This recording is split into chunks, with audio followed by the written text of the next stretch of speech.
This episode is brought to you by Intrinsic Design is a residential and commercial building design firm with over 20 years experience working for local architects and builders on various residential and commercial structures throughout Central Texas and beyond.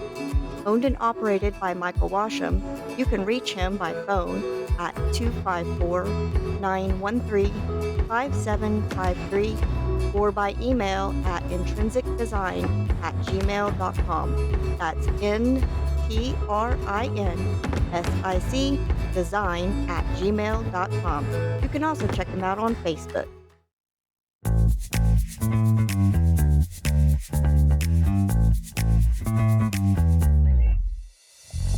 They'll talk about anything and to anyone. They're straight out of the streets of Temple, Texas. It's Randomness with Heath and Josh.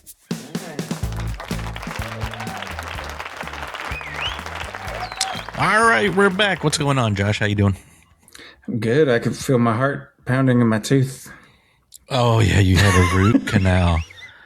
Oh, man, how was the root canal today? It was quick. I was like in and out, like 45 minutes. But how's the pain been? Oh, so I've been taking medicine like every 3 hours. The good kind? No, I don't. I can't. I don't have that. What hydrocodone? Is that what they gave you? That? No. Oh, I was like, dang. No, it's the alternating between Tylenol and Advil. Yeah. Well, that sucks. You didn't even get any good stuff. Yeah. Yes. So we'll see how I am when I wake up in the morning. Oh yeah. And then my face was numb half the day. And then I actually ate solid food for dinner, like a salad, a taco salad. A taco salad.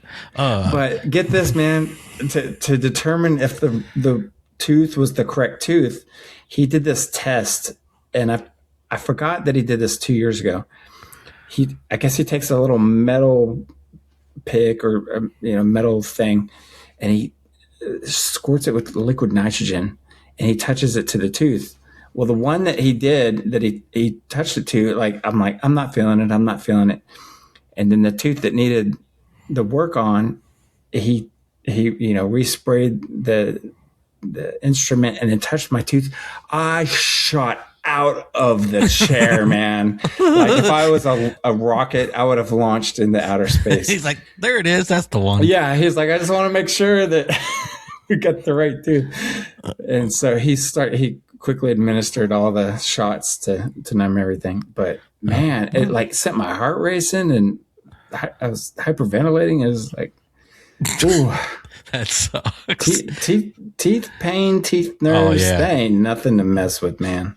Yeah, dude, the nerves in your teeth that are freaking crazy. They hurt so bad, especially when you get older. Our guests that are coming on later will learn about that a lot later. We're old. Yeah, Jason Steffen can tell you about that. Oh yeah, our buddy Jason. That's right. Yeah, he. What was that? We went on a trip to Colorado, and he was just drinking Jameson the whole time, trying to numb the pain. Bless his soul. But he looked like he had a chipmunk in his other one cheek. It was just like crazy. A chipmunk in his cheek? Does that make sense? Like a wad of cotton kind of thing. Yeah. He had a chipmunk cheek on one side. There you go. What the hell was I saying? Have I been drinking? Anyway. Yeah, so that sucks. Hopefully it'll heal fast. Yeah, ask me tomorrow how I feel. So. Right, fair enough. If you wake up. What? That was morbid. Dude. I woke up dead. Yeah. Is that possible? Yeah, that's a movie. I woke up dead. I woke up dead. That's the name of my new band or a song. I woke up dead. Yeah. Oh man. What you been up to? Well, it's the same as you, really, except for I didn't get a root canal. Last weekend, came in town and we got to hang out, and we met up with some friends down at old Bird Creek.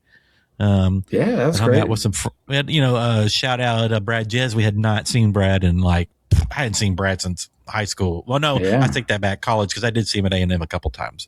But hadn't seen him in forever. And of course, Stokes came out, and Lindsay and her husband DJ, and you and I, we just kind of hung out. And then that night, our buddy Mark Henn and his wife Jess, they had a housewarming party because they just bought a new home, and there was a lot of people there, and we had a really good time. Yeah, that was fun. That was a blast. Yeah, we got to hang out with Jeremy Lawson, who's been on, and a lot of people know him from what? Oh my gosh, The Real O'Neills on ABC. O'Neills, yeah. He was Jesus on that show, and then he's been in some other stuff, and then some other of our friends like Stephen King and a few other ones came by, so it was nice to hang out with friends that we hadn't hung out with in a while. Mm-hmm. And then today I got a physical, right? It's my yearly physical, and I'm 50. Yeah. I'm 50 now, so they're all, you need, the finger up the butt, and you need all this whatever. And I was like, I'll shit in a box, but get your finger away from me. Because if you're not familiar with that, there's this thing called color guard. Yeah. I think that's what it's called. And it has to be prescribed. You just can't get it. Yeah. Your doctor has to prescribe it to you. Yeah, and I got that 3 years ago, and everything was fine. And now I got to do it again. And they're like, "Yeah, it's time for the colon." I was like, "No, why don't you just give me that box? I'll take a dump in that box again." He's like, "No, we probably should." I was like, "No, probably should just send me that box, buddy. I ain't gonna do it." And he's like, "Why are you so scared to do it?" I was like, "I'll be honest with you. I won't say any names, but someone got that done a few years ago and ended up getting a what is it called? A hemorrhoid like the size of a golf ball on their butthole." And I was like, I don't want to go through that. I'm not going to do that after they got their colonoscopy. It's like, I think I'll just have the box, sir. So anyway, box has been ordered, so I can go poops. All right. See, make sure my hole's up. Make sure my hole's okay. So that's kind of like fulfilling one of those things where what? Okay, fulfilling the idea that you're going to prank someone, right? Everyone knows the poop in the bag, and you light it and you put it on the doorstep. Oh, okay. So where are you going with this? No, so you're not, instead of pooping in a bag, you're pooping in a box, and you're going to send it to someone. Yeah. And then how bad is that person's job? My poop's going to sit in the box for 2 or 3 days. I got to open it up, take a sample of it. Yeah. And then what did they do with it at that point? I feel like I have a hard time explaining my job title, but could you imagine those folks? Yeah. They're like, right. What do you do? I open boxes of shit all day. Right. And stick stuff in it. Oh my gosh. Oh my God. Yeah. Well, another okay, enough of the poop jokes. Well, maybe not. We'll get to maybe some more later. Also, I got my flu shot, right? So the lady flu shot, isn't that a little late for that? Yeah, what are you gonna do? It was free. And she's like, "You wanted the flu shot?" I was like, "Sure, whatever."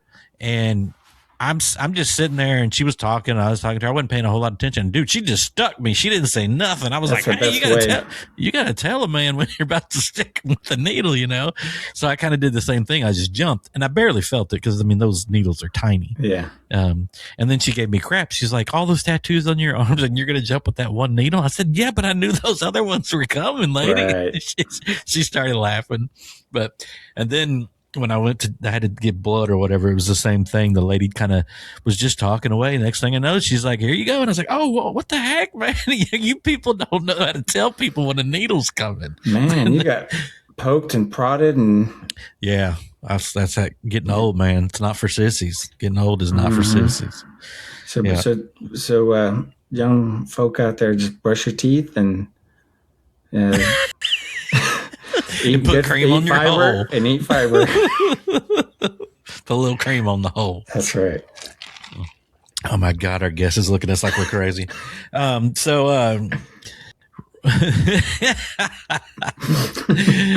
right. Yeah. So hang on. Tell me when. All right, unmute it there. So our next guest, he's about to fall out. Yeah, he's over there left.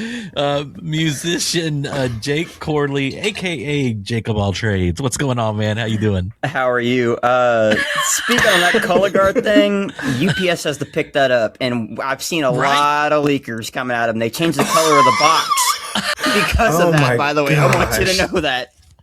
Were you a FedEx person? Is that how you know that? I work for UPS. Oh, you do? Okay. You got stained boxes. They leak. And color guard is changing the color of the boxes to poop brown, so you can't tell if it's leaking now. Oh my gosh. Oh my gosh. Biohazard. Wow. Yeah. I never. Yeah, big time. That's what I thought. Yeah, man, you can't send stuff like that. It's illegal to do that. If I poop in a box and send it to you, that's illegal, right? So surely they have some sort of thing so that they can.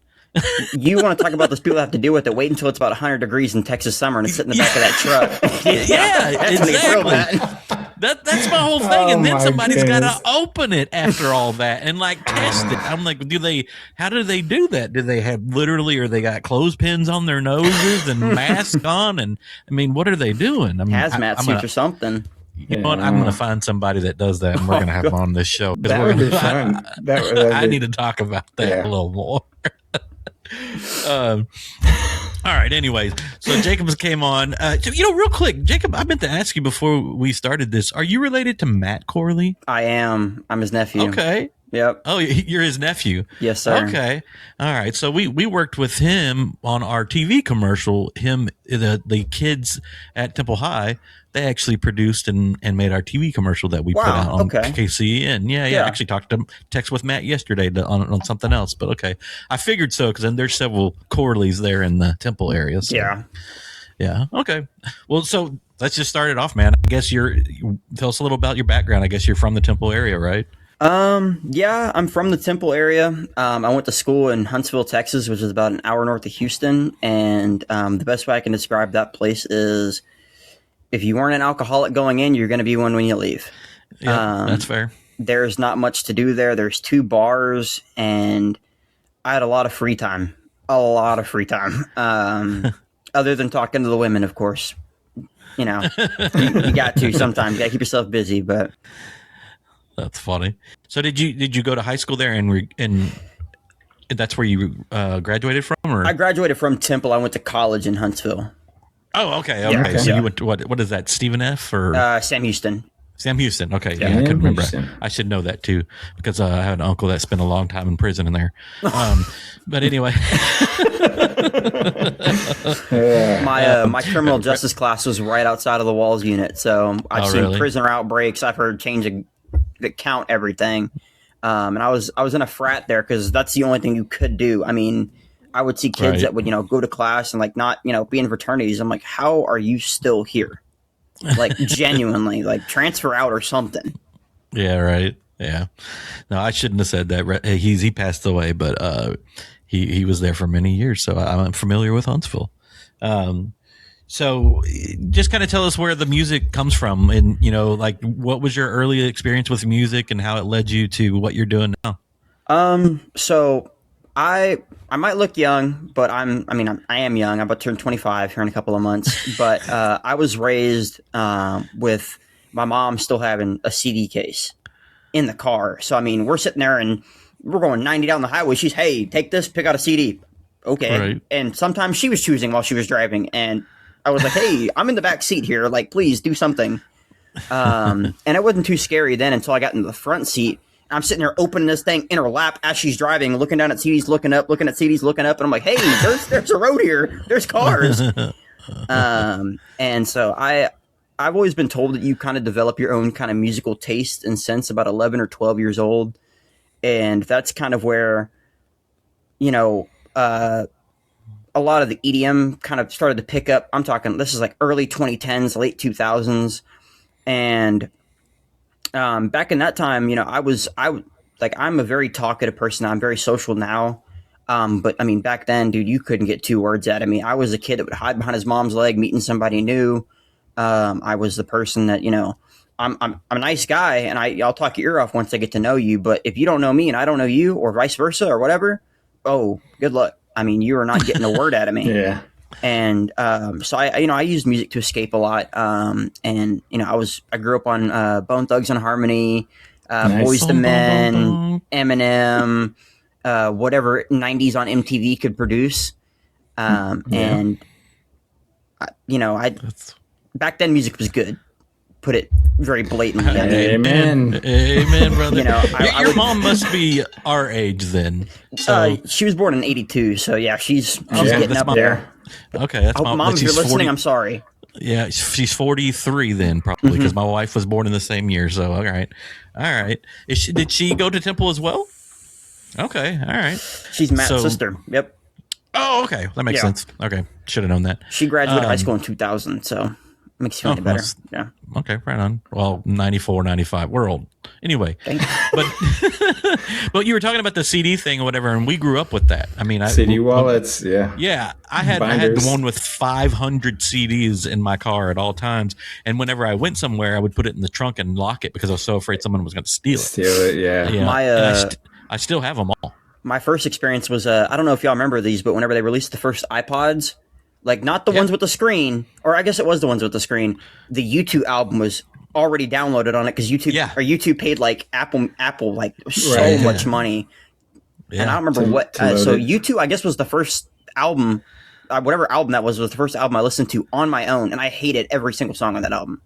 I'm not a big U2. I like a little bit. But, yeah, they also had the visors. They used to have like a clip thing for you could put several CDs up in the visor area. Oh yeah, had that too. I wish she still had it. I mean, it was a binder of CDs. I mean, from everything like George Strait, Reba, to Boyz II Men, to Bone Thugs and Harmony, to Eminem, to 50 Cent. I mean, I give her my diverse music taste.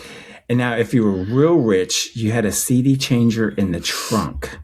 Oh, so it was a cassette that held what? By how many would it hold? Like mine, 6 or 10. I had one that held up like 20 or 25 at one point. Good Lord. And it was a big cartridge that you pulled out and you put them in this cartridge and you'd line them up how you want them. And then you put it in and you'd have to remember which one was 1, 2, 3, 4, 5, or whatever. And we had one because the car we bought from a friend of mine, it had it in there. And so it was kind of cool to have it for a while. Yeah. But yep. Snazzy. I can remember putting like, man, we're going off tangent big time, but we had like the CD Walkman. Actually, I have one. I just found it. I have CD. I still have one. My mom used to have a Walkman. I'm very familiar. And then you plugged into it, and the other end was a fake tape and cassette, you pushed the tape cassette into the radio to play it off. But it didn't have. It would bounce, so it would skip, and then then they came out with ones with oversampling and with a little shock in it. So whenever you hit a bump, it would buffer the bumps. But yeah, that was back in like the early 90s. It was times have changed. Yeah. All right, so so that kind of is how you start. That's what got your love for music and what kind of music and all that kind of stuff. So at what point did you decide, hey, I'm gonna start DJing or make this? Or what'd you do? Start at some party like when you were 12 at some friend's house, or how did that work? So I've always had a very diverse music taste. I'll give you the real answer, and then the answer I'm supposed to say for my agent says I'm supposed to say for PR reasons. Okay. Fair enough. So the real reason is there's a song that Doechii made. It's called Anxiety. It sampled somebody that I used to know by Goatee. I don't know. And that song is absolutely terrible. It's the worst song probably ever created. I think I hate it more than U2 album. I'm not going to lie to you. I think I might hate it more than U2 album. And I'm sitting there and we're listening on the radio, and this was before I had CarPlay, so it was FM radio or aux cord. My aux cord broke. And I'm listening to the song, and it's me and my 2 fraternity littles and then the girl I was dating at the time in the car. And she's up front. I look at her, and she's a big Doechii fan. I said, this song is fucking terrible. Like, who wrote this? And she goes, it's Doechii. I love Doechii. I said, I don't care. This is awful. And so I was like, I could probably do better than this. And she was like, well, you couldn't. Yeah. Then we ended up breaking up. And then I was like, well, time to find out. Challenge I can do better than you. Yeah. Now she remixes her own songs. So I guess, she's always got a piece of me in her. Pause. Hold on. No. Wait a minute. But I started DJing. I was a social chair for the fraternity I was in. And they all wanted Kanye. They all wanted 2000s. Okay.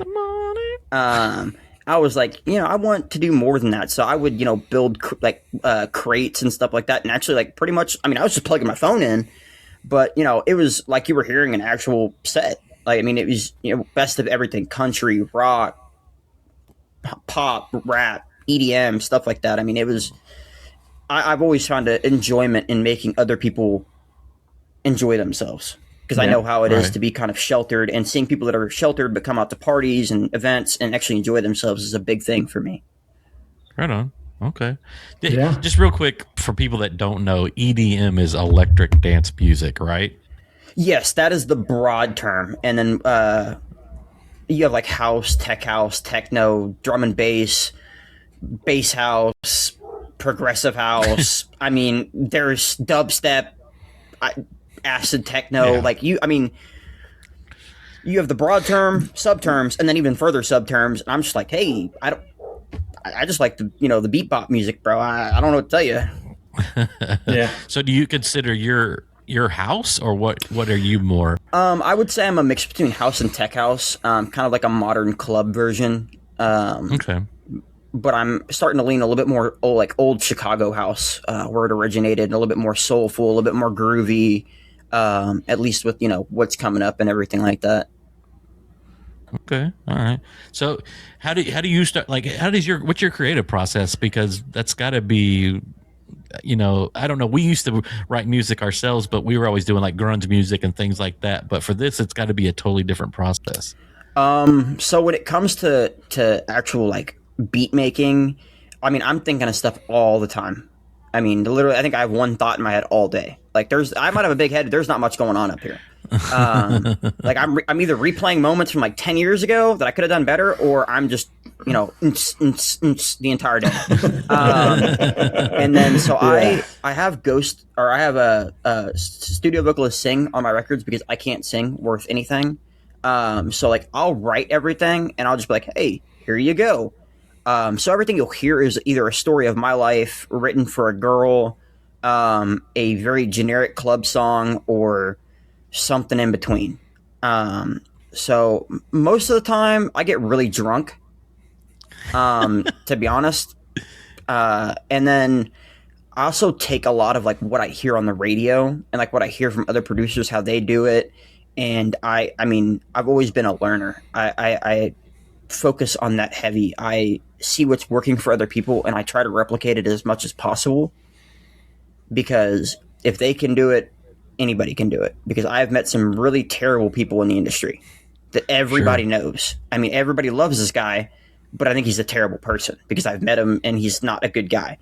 But if he can do it, like I said, I just try to be the kindest possible person because, not to be that guy, but I want to be kind of one of those guys like, oh, we made the right guy famous, but it's kind of, it's genuine, Okay. Yeah. All right. So you were kind of mentioning about, having to hire someone to come in and do the vocal part or whatever. I was listening to a couple songs today, Desire and Lost Inside. I think that's maybe some newer stuff you put out. Is that right? Mm-hmm. And so I would assume that's somebody that you've hired to come in and do that. How do you find someone to come in and do that? So a lot of it's connection based. I had a buddy in high school who owns a studio in Austin now, and he knows a lot of people there. I've worked with a lot of people that I've met throughout, and just hey, who did you use? Either they'll use Splice samples, which I try to tend away from Splice because I've heard so many songs with the same exact Splice sample. So on Splice, it's like the library for everything. I mean, you can find synths, kicks, FX, drums, full percussion, full music pretty much. And I try to kind of steer away from it a little bit because, I make stuff on my computer. I don't know how to play an actual instrument, but I know what sounds good, and I guess throughout that kind of develop perfect pitch. So I like to make things that are original and are written for somebody, not, we're down in the club. Yeah. You know what I mean? Like, everybody's in the club. Yeah. It's kind of just off the cuff here or whatever. What do you tell someone that maybe is like, EDM music, I'm not into that? What, and I should go farther and say someone, I guess maybe it's someone who's never even really taken the time to go see it. You know what I mean? Because I have a feeling being there is way different than listening to it in your car, right? Honestly, the best thing I could say is if you like rock music, rap music, pop music, country music, you like house music. It's the same damn thing. It really is.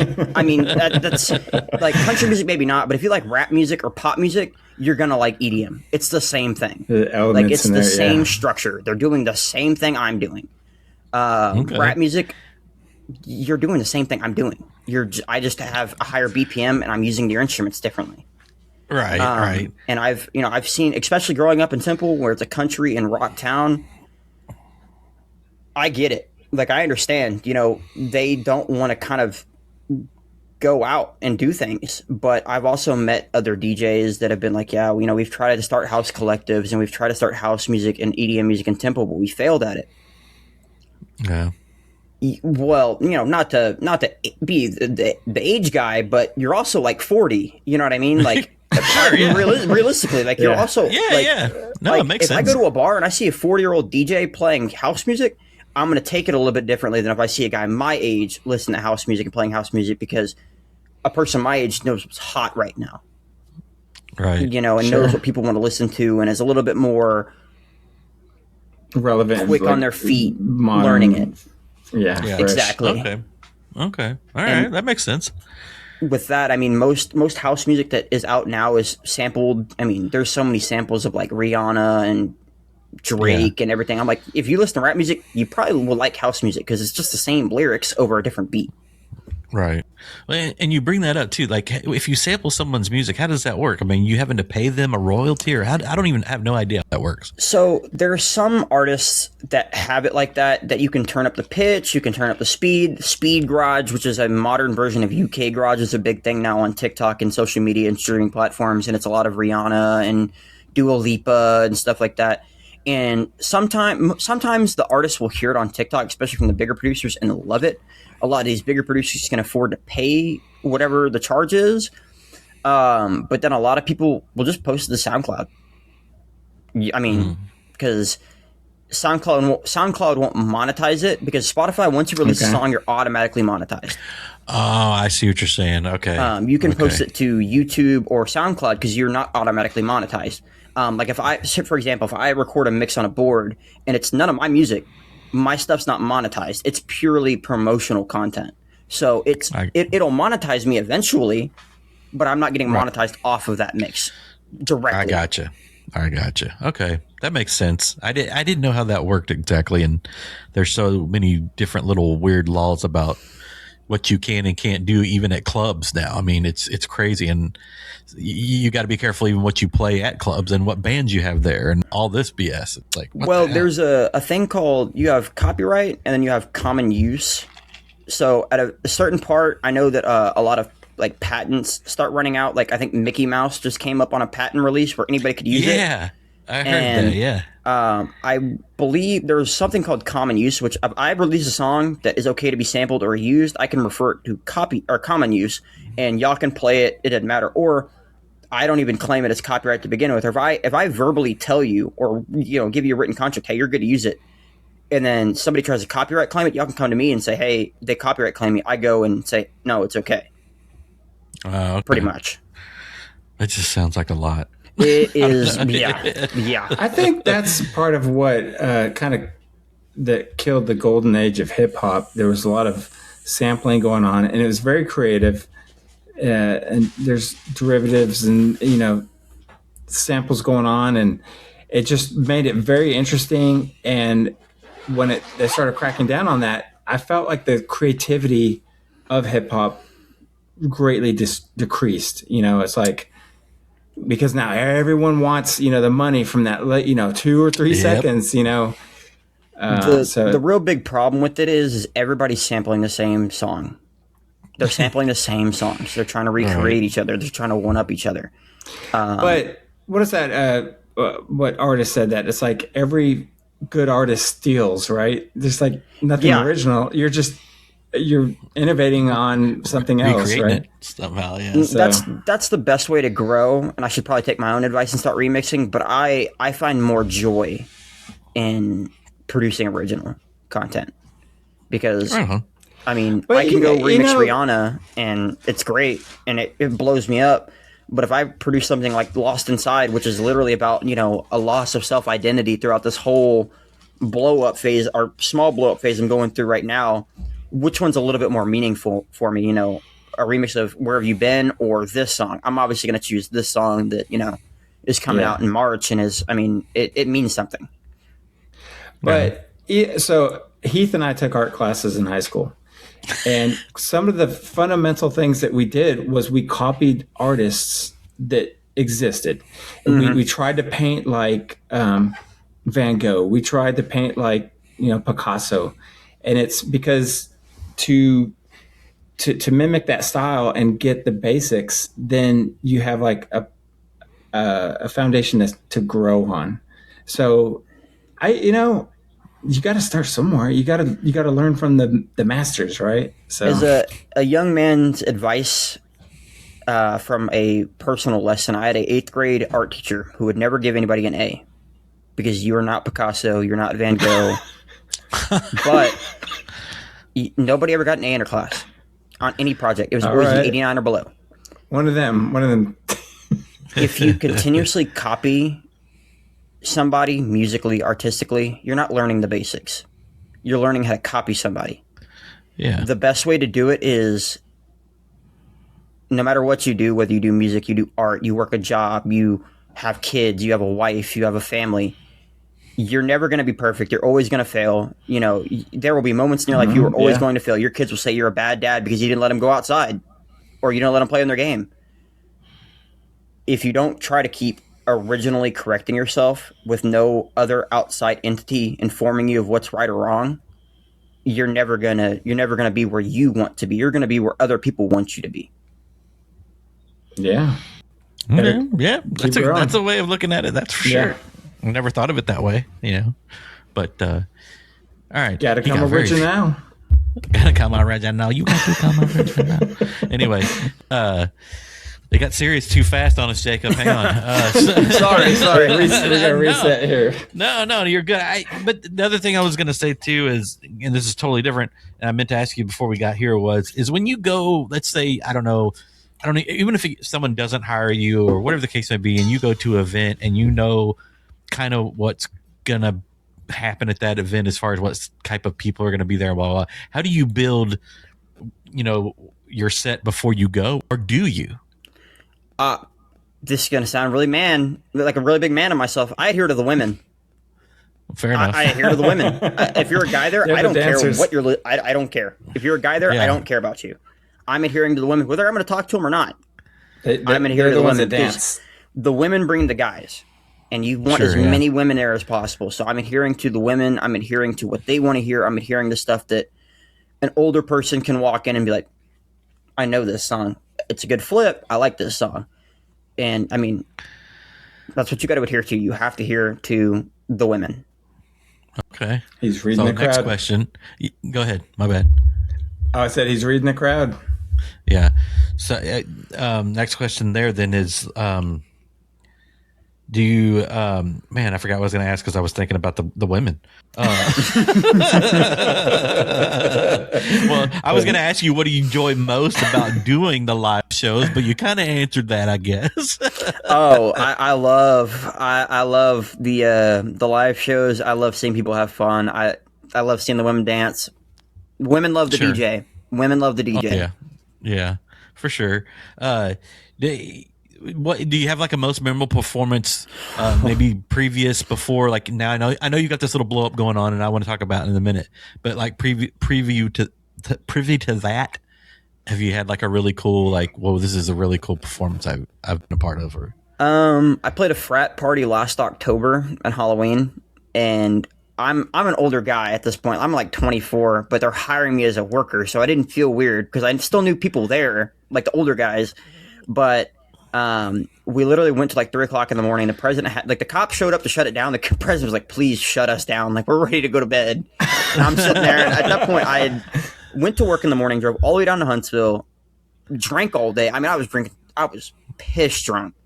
And I get there and we're sitting by the fire, and this girl comes up to me and she goes, hey, are you a brother here? I said, I'm used to be. I'm out of it now. They hired me as their DJ. She goes, well, there's a guy throwing up in your sink in a cup.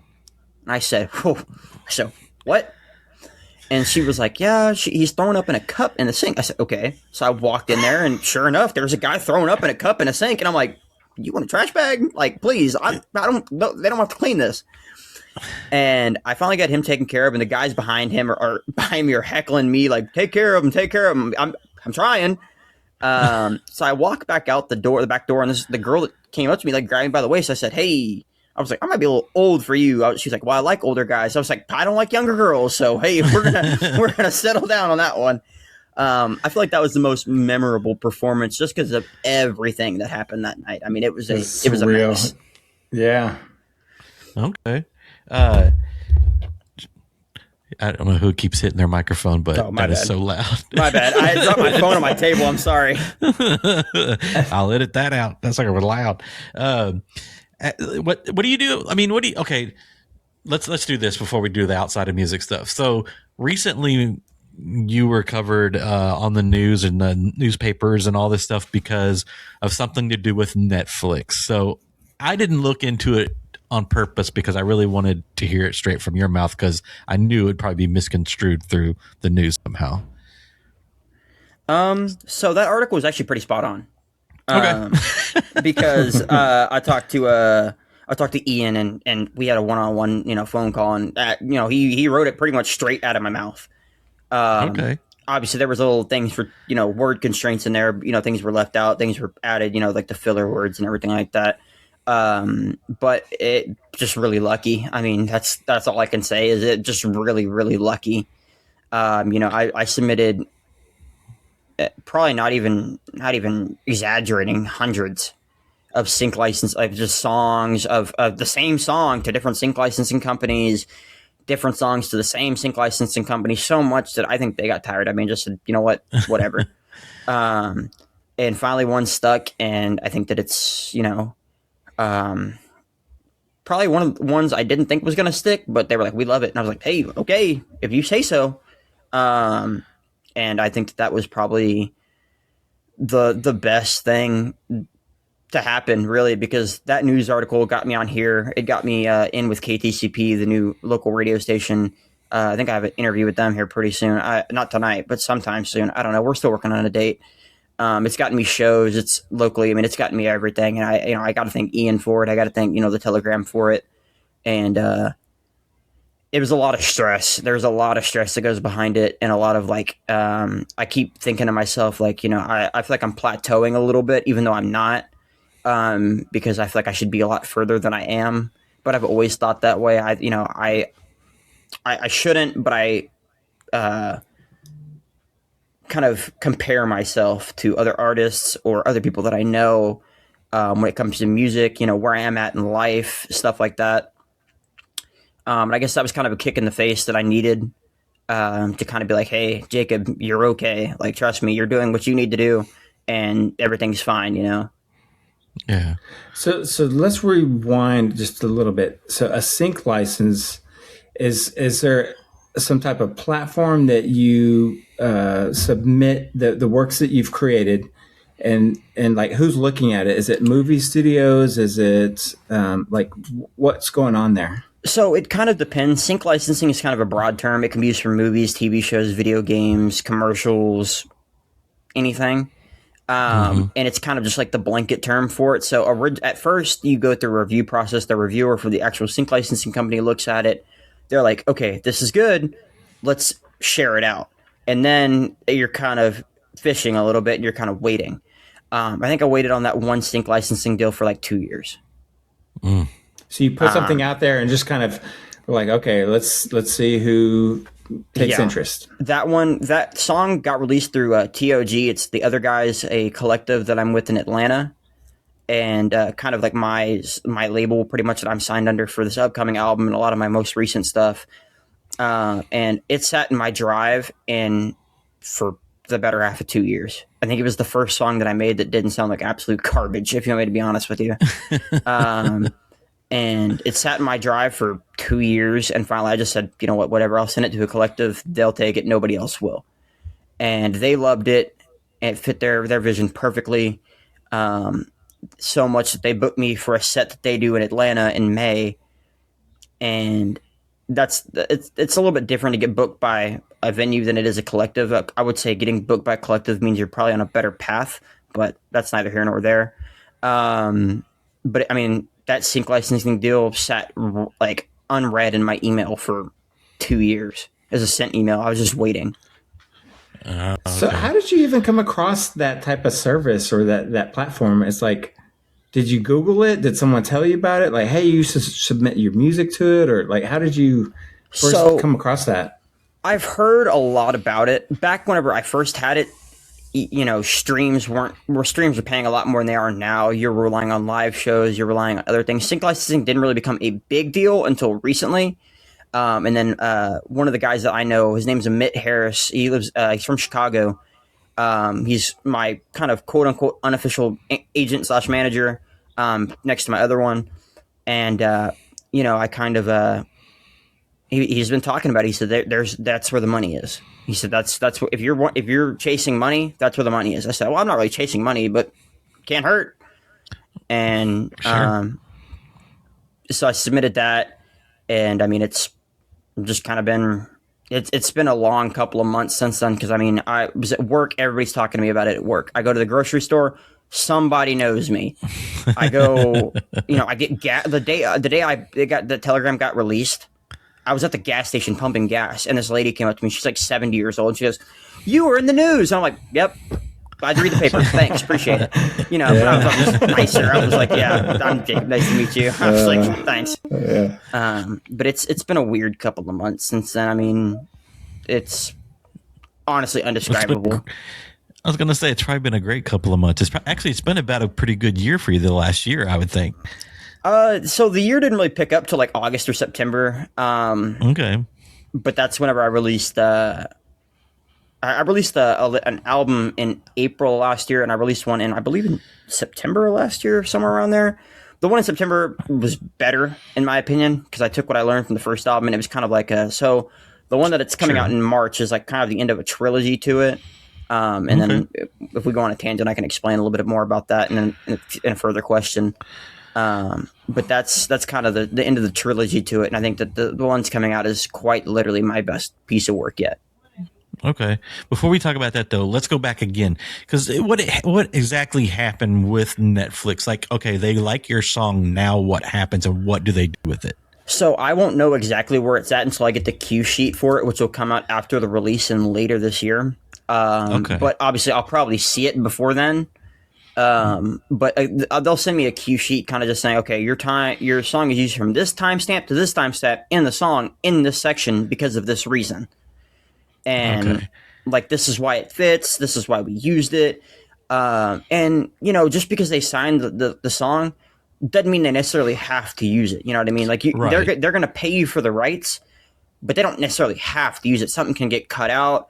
It may not be in like the Netflix version. It might be an uncut version. So I just don't really know if they're going to use that certain scene.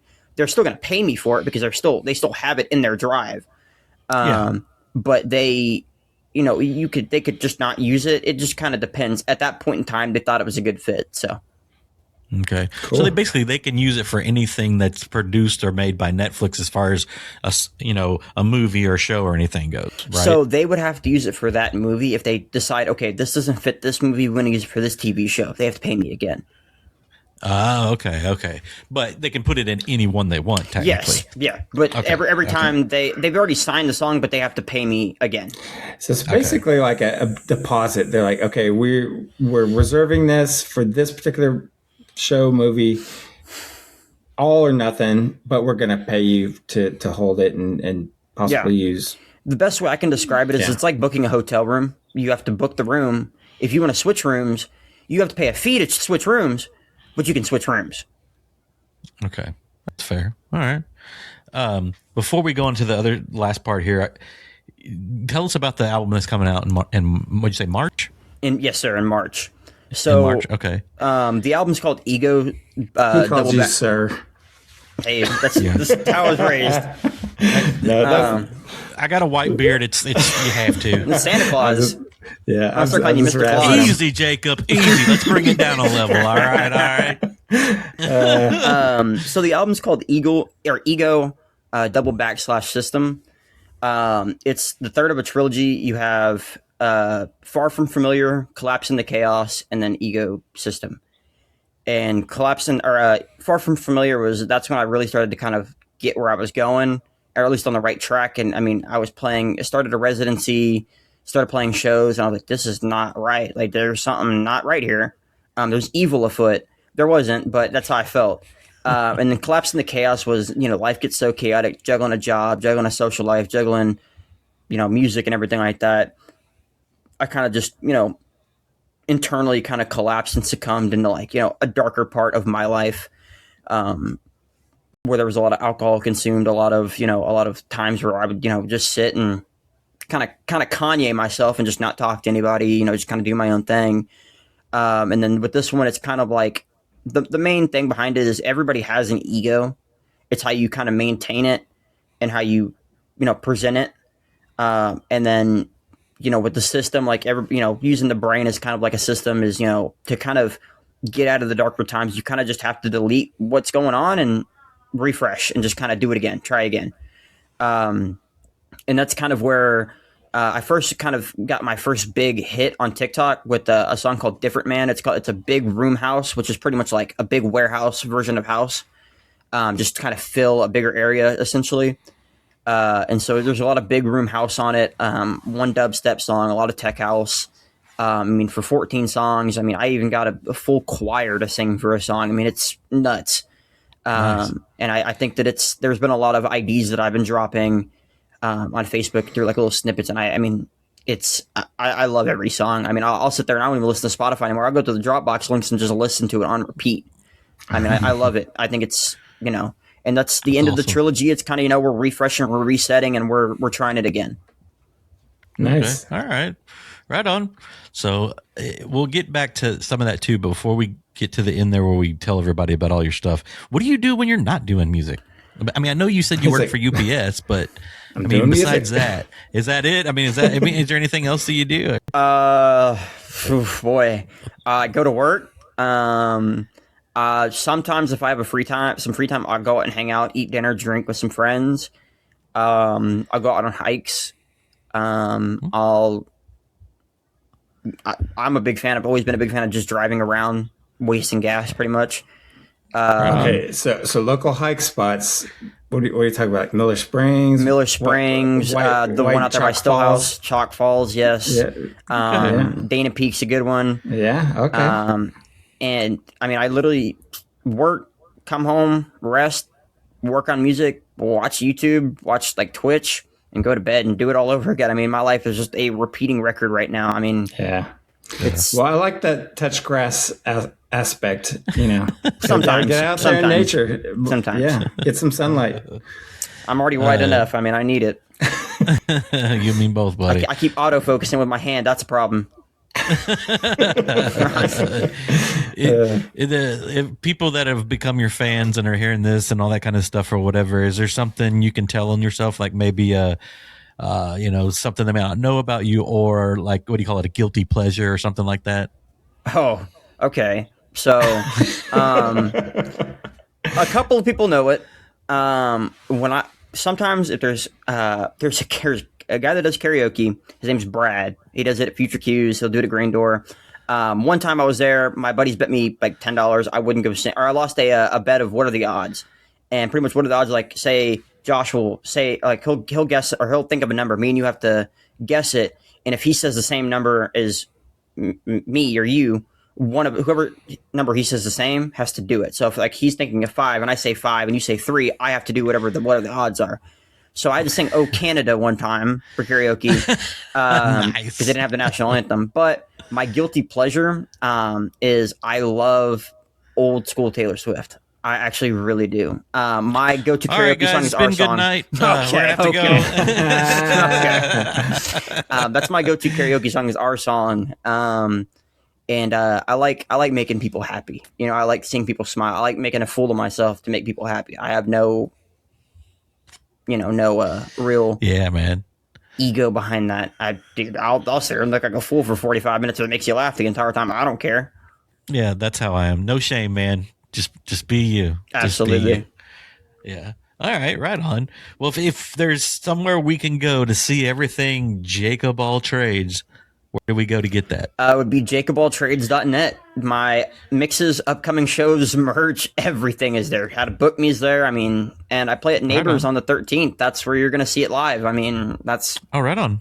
My residency's every Saturday at the Parlor Lounge downtown Temple.